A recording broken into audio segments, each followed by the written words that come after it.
Hey,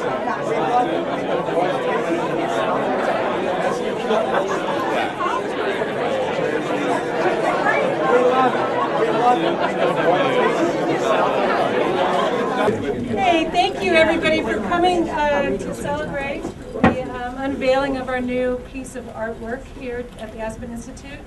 And I don't know if all of our wonderful staff here in DC knows our chairman of the board, Bob Steele. But Bob is here and he's going to introduce the artist, Lloyd Schermer. Well, it's my pleasure. You know, Lloyd has had a long and wonderfully appreciated relationship with the Aspen Institute and contributed in lots of ways. And I think it's fun here today, and our program is going to be pretty straightforward. I'm going to say thanks to Lloyd. We're going to have Lloyd tell us about the artwork and what he's done. And I think Walter will want to conclude the festivities with a toast to Lloyd and to his artwork. I've had the good fortune to read the plaque that describes some of the technicals and the history, and it's quite fascinating to think about. You close your eyes and imagine Gutenberg and the press and using those same techniques here to present the story of Aspen. And so it's fantastic. But let me just say on behalf of all of us, thank you. Thanks, Bob. And please take a few minutes and tell us about it. Thank you. You're here. My art career really started about over 40 years ago in Missoula, Montana. I didn't know it. I was running the newspaper out there. That's the town McLean wrote about. A river runs through it. And we converted our paper, one of the first in the country, from letterpress, which is raised image printing, like you see here, a rubber stamp, to litho offset, which is planographic. And all of this became obsolete. It was hauled to the dump. Over the next 20 years, hundreds of newspapers literally hauled everything to the dump and dumped it. I decided to keep one cabinet of the carved wood type because I thought it was beautiful and it was an art farm, but I didn't know what I was going to do with it. So it sat in our basement after I moved back to Davenport, Iowa for 25 years. We moved out to Aspen, built a house 5 minutes from the campus, 2 doors from where Pussy Papke used to live. She used to make bacon and eggs for me in the morning once in a while. We'd have some pretty heated discussions, which you always did with Pussy. But anyhow,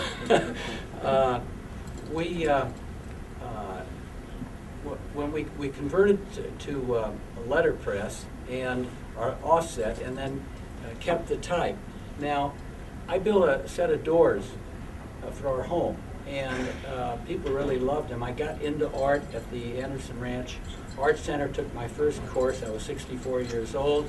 There were 15 people in the class, 2 men. The other was Henry Caddo. And Henry and I were novices, and most of them were advanced, and Henry and I were terrified.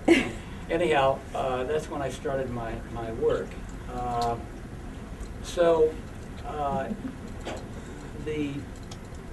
started, Walter McLaughlin, David McLaughlin, walked into a showing I was having on East Bleecker. And David walked in, he looked around, he said, I want to commission you to do something for the Institute. I said, what? He says, you're the artist, you figure it out. And he walked out. So I took what type was left and made that big aspen leaf and made prints off of it. And there's one in the Papke and one here. People wanted to buy the original aspen leaf. I didn't have enough type. So I made bronzes with it.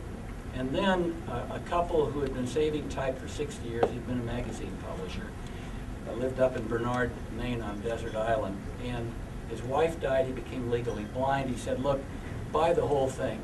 And so Betty and I flew out to that island in Maine, sewed in our longies, coldest month in the history of Maine for March.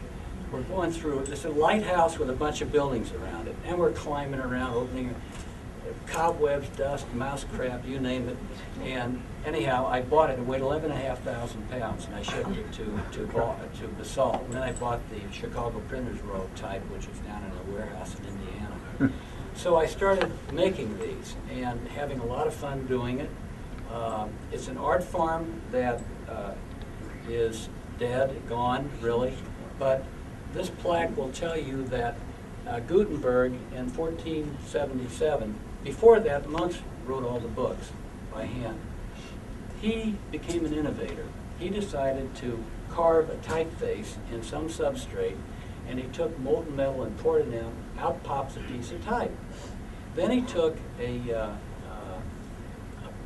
grape press from the Rhineland, converted it into a printing press, arranged the type on the bed of the press, put ink over the surface of the type, plunked down a piece of paper, turned the crank, and rather than squishing grapes, he squished the paper into the type. And that coincided with the Renaissance. That revolutionized the world. And this type, and there's some of it you can take a look at it, pass it around. This type, what he did was revolutionize the world because letterpress printing dominated until 1949, when Shockley invented the transistor.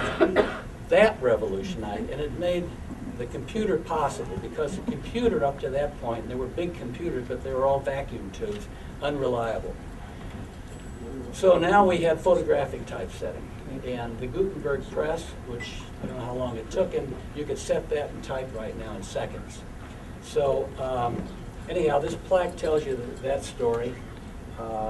It's an art form that I'd like to keep alive by doing this. I've got a number of these pieces in Washington. Does everybody know Murphy's Law? Who's heard of Kelly's axiom? What? Huh? Well, this is 99.9% finished.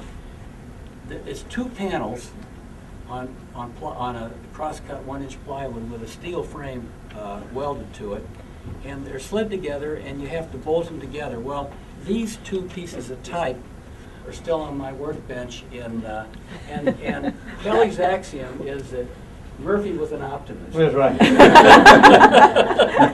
And So- Lloyd, tell people where you have other commissions in DC, because it's pretty impressive. And in Manhattan. Yeah, New York Times, Morgan Stanley Boardroom, American Art Museum. That's there. The museum. If you go to the group entrance in the lobby, there's a scale model of the Gutenberg press, which I just described. Don Graham's got a door made of it. Smithsonian. Smithsonian? Yeah, the Smithsonian, New York Times.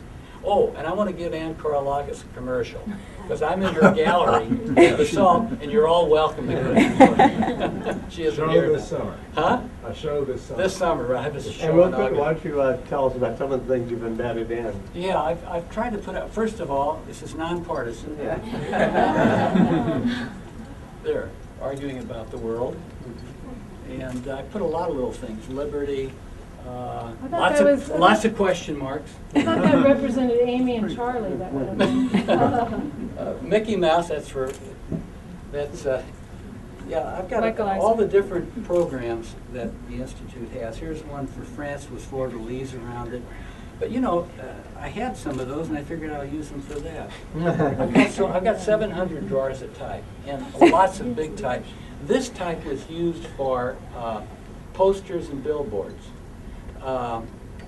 This is really interesting. That collection I bought up in Maine had about 100 hand-carved and very hard wood before there was such a thing as engraving on metal.